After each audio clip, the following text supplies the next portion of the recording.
Today on 66 Horror Flicks, we're going to try something a little different. The idea behind the series was for me to talk about 66 horror films that had an impact on me, not only as a filmmaker, but as a fan too. Thus far, all the films I've picked have been movies I've loved since I was young, but that can get a little boring, right? Also, I think people can often be inspired even by a negative experience. So today I'm going to be going back and re-examining a horror film that I hated when I was growing up. This is the 1979 version of Dracula. I'm a big believer in the adage, you dance with the one who brought you. And my first Dracula, I think most people's first Dracula, was Bela Lugosi. That said, when I was growing up, if it was called Dracula, of course I was going to watch it. So sometime in the early 80s, when I saw the TV listing for this new version directed by John Badham and starring Frank Langella as Transylvania's most famous Strigoi, I was all in. I knew right off I was in trouble when the film completely skipped the Transylvanian part of the story, which is like a third of the book, and I think a lot of people would argue is the most atmospheric part of most film adaptations. But okay, right at the top there's some cool scenes on the Demeter as Dracula is brought to England by an unwitting ship's crew. After that, however, we begin a series of scenes with conversations. Lots of conversations. In drawing rooms, in parlors, in offices. What I'm saying is that the film really slows down, like to an undead crawl. There's some brief bits of coolness interspersed, but what we've got in the first act of Dracula 79 is a really nice looking but sedentary film.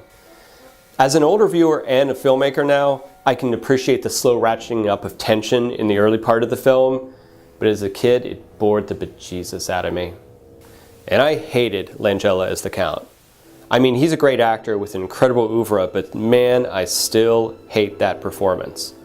The lack of any kind of accent annoyed me to no end, but mostly it was that I never felt the weight of years and loneliness of existence behind this guy's eyes, which is what I think is at the core of the Stoker character's enduring popularity, and which has been done so well in so many other film adaptations. Langella was graceful and masterful, yes, but there's something critical missing which even as a callow youth in 1981 I was keenly aware of. There's just no presence there. Since I first watched it, I think I rented this film sometime in the 90s before I became a filmmaker. Now, years later, watching it again, the main thing I'm struck with is that it feels like a film that is at odds with the time it was made in. I think the goal was to make this atmospheric gothic melodrama in a post-disco 70s generation, and while they got close, I think they just didn't quite stick the landing. Now the film does have its share of great elements. It really evokes the stark area surrounding Whitby, England with its cliffs and ruins. The Count's seduction of Lucy is really compelling, and the scene with the vampirized Mina in the mines is something spectacular. In fact, it makes me wish the whole movie was about two guys being hunted by a vampire woman in a bat-filled mine. I also like the shots of the solar flares / corona mass ejections, and the psychedelic blood drink sequence people seem to hate, I actually think is pretty rad. Every time I watch this movie, I think I'm gonna like it more. But at the end, it feels like a horror movie made for people who don't like horror movies, by people who didn't have the right kind of appreciation for horror movies. What have we learned here?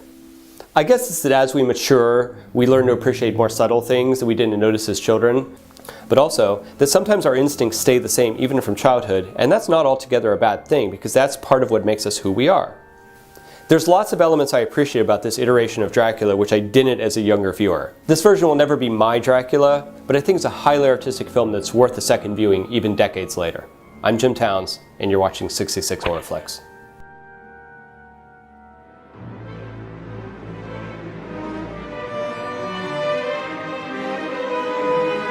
I have underestimated your powers, Count Dracula, to move about in daylight hours. It is always daylight somewhere on